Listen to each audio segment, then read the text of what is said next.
favorite, Steve the Pixelate Snubbull, is just too cute. Now, you might be thinking that these powerful Pokemon you guys gave me would have no problem steamrolling Omega Ruby, and that would probably be the case if the trainers didn't have completely randomized teams with randomized abilities and an increased chance of having legendaries, which I realized as early as Petalburg Woods would be a very big problem.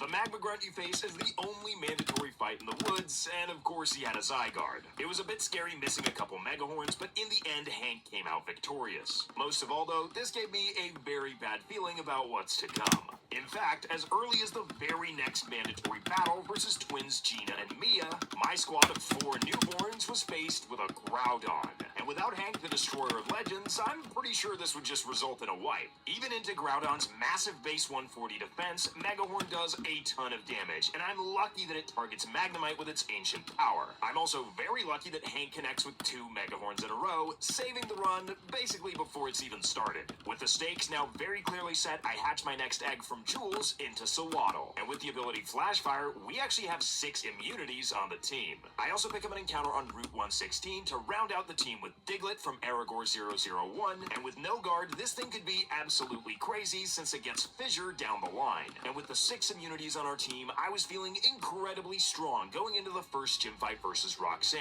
And it didn't make me feel any worse to see her first Pokemon was randomized into a Scatterbug I could easily destroy with an Aerial Ace from Hank. But the same can't exactly be said for Regice. With no fighting moves yet, Hank was not going to be able to do anything here. And 0 of those 6 immunities are of any use at all when staring this thing in the face. Or is it a face? I'm really not sure. I decide to swap out a Hank and send in Johnette the Numel to try and hit this thing with fire moves. But Regice wasn't going to let that happen.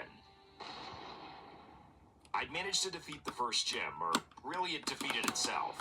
But it came at the cost of losing one of my Pokemon, and thus letting down one of my subscribers. But I had to stay strong, because this was still only just the beginning.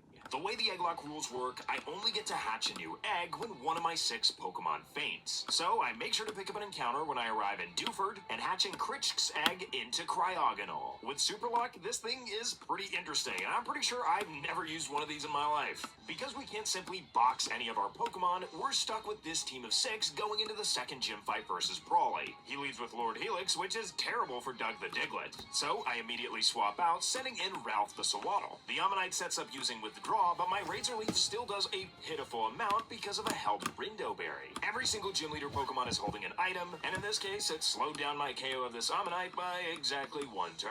Brawly's second Pokemon is a Tyranitar. Not exactly a legendary, but pseudo-legendary nonetheless. I swap out a Ralph to send in Steve to hopefully nail this thing with a